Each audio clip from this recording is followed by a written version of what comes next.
రాష్ట్రంలో ఒక అవినీతి అరాచక పరిపాలన జరుగుతుందా అనడానికి ఇది ఒక నిదర్శనం. ఒక వీక్ డేస్ బ్యాక్ అమరావతి రైతులందరూ కూడా మాజీ ముఖ్యమంత్రి వర్యులు జగన్మోహన్ రెడ్డి గారికి వాళ్ళ సమస్యలు చెప్పుకోవడానికి వాళ్ళు వెళ్ళడం, వాళ్ళ సమస్యలన్నీ ఆలకించి వాళ్ళకి ఒక ధైర్యాన్ని ఇవ్వడానికి అనేది ఒక కమిటీని వేయడం జరిగింది.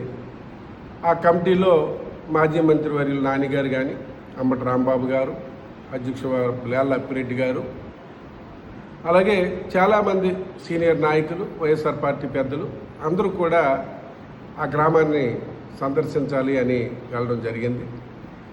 ఒక దురుద్దేశంతో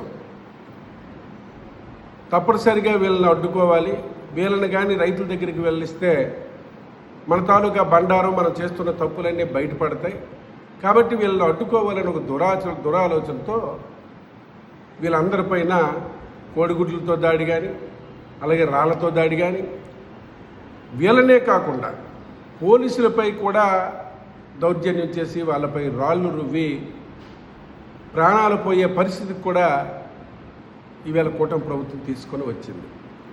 ఈ లోకేష్ వచ్చి తన కుర్రచేష్టలతో ఎక్కడికక్కడే గొడవలు సృష్టించి, ఎక్కడికక్కడే ప్రజలు ఇబ్బంది పెట్టి, ఎక్కడికక్కడే వైఎస్ఆర్ పార్టీ కార్యకర్తలైన వాడిని ఇబ్బంది పెట్టి విధంగా నడుస్తూ ఉన్నారు. ఈరోజు వాళ్ళు రైతుల సమస్యలు ఆలకించడానికి, వాళ్ళకి జరుగుతున్న అన్యాయాలు తెలుసుకోవడానికి వెళ్ళారే తప్ప అక్కడ యుద్ధానికి వెళ్ళలేదు. దీనిపైన వాళ్ళపై రాళ్ళదాడి చేయడము, మనుషుల్ని ఒక నాయకులను కొట్టించడము, ఇది ఎంతవరకు శ్రేయస్కరమని నేను అడుగుతూ ఉన్నాను. ఎందుకంటే నీకు పోలీసు బలం ఉంది కాబట్టి నీకు పోలీసులతో కలిపి మీ కార్యకర్తల్ని, రౌడీల్ని పంపిస్తున్నావు.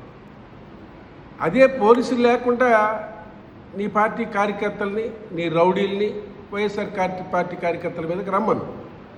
అప్పుడు ఎవరి దమ్ము ఏంటి అన్నది తేలుతుంది. ఇలాగా తగులు రెచ్చగొట్టి ప్రజల్ని ఒక ప్రజల్లో ఒక నిరాసక్తిని కలిగించే విధంగా ప్రవర్తించడం భావ్యం కాదు, పద్ధతి కూడా కాదు. ఇది ఎంతవరకు వెళ్తుందంటే రేపు రాబో రోజుల్లో ఈరోజు ఈ 2 సంవత్సరాలు 3 సంవత్సరాలు పరిపాలన చేస్తావు, నువ్వు ముఖ్యమంత్రి వర్యులు చంద్రబాబు నాయుడు కలిపి లండనో లేకపోతే ఎక్కడికో వెళ్ళి మళ్ళీ మూడు జగన్మోహన్ రెడ్డి గారి అధికారంలోకి వచ్చిన తర్వాత మళ్ళీ 3.5 సంవత్సరాల తర్వాత కిందసారిలాగే వస్తాం. ఈలోపు అక్కడ ఉన్న కార్యకర్తలందరినీ ఇబ్బంది పెట్టే కార్యక్రమం చేయడానికే నువ్వు ఇవన్నీ చేస్తున్నావు. కాబట్టి ఇది మంచి పద్ధతి కాదు.